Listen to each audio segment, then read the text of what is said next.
तो होली से पहले केंद्रीय कर्मचारियों की क्या सैलरी बढ़ने वाली है और डीए में कितने हाइक की उम्मीद की जाए।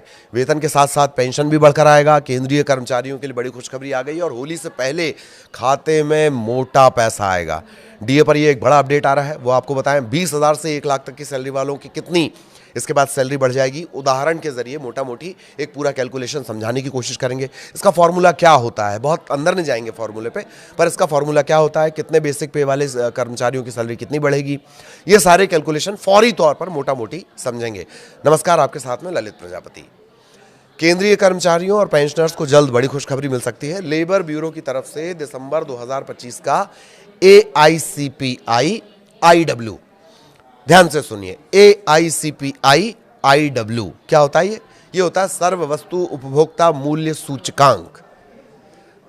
इसी के जरिए सारे हाइक और इसी के इर्द गिर्द सारे हाइक होते हैं।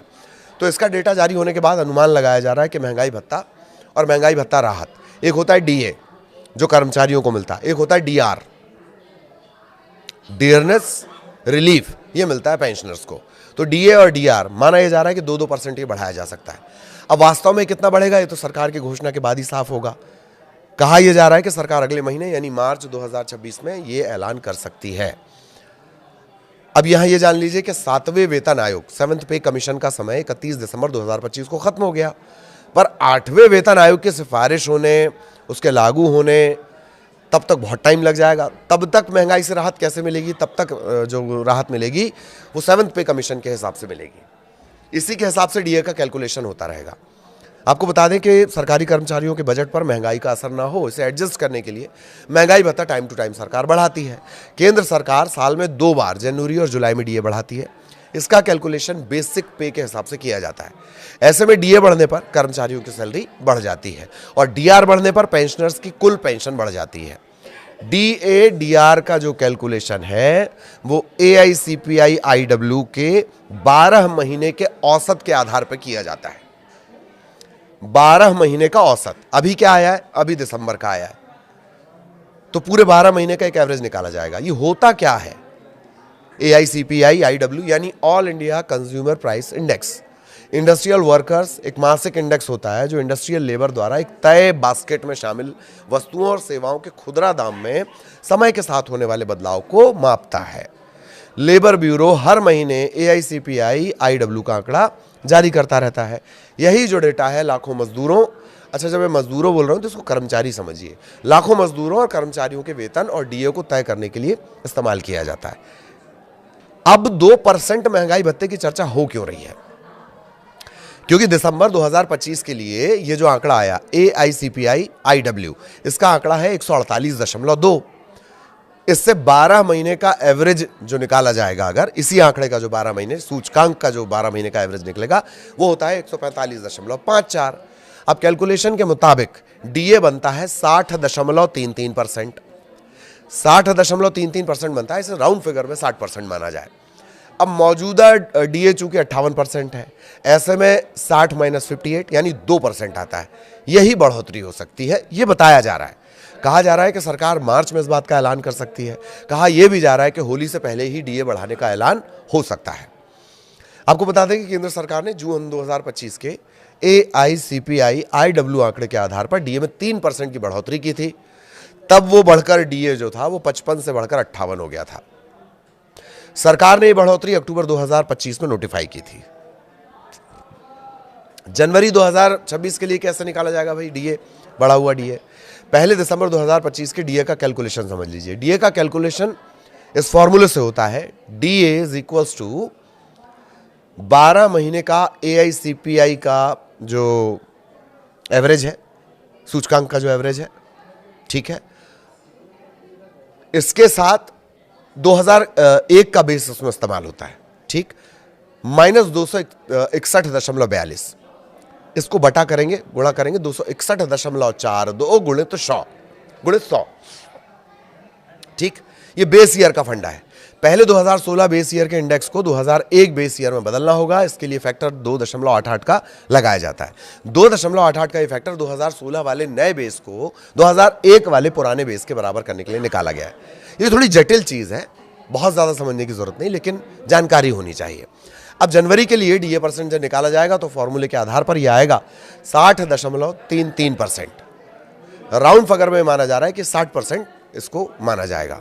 फिलहाल फॉर्मूले की इतनी समझ रखिए क्योंकि ये थोड़ा सा जटिल है। इसमें बेस ईयर आएगा, बेस ईयर के बाद जो सूचकांक है वो आएगा, ठीक है।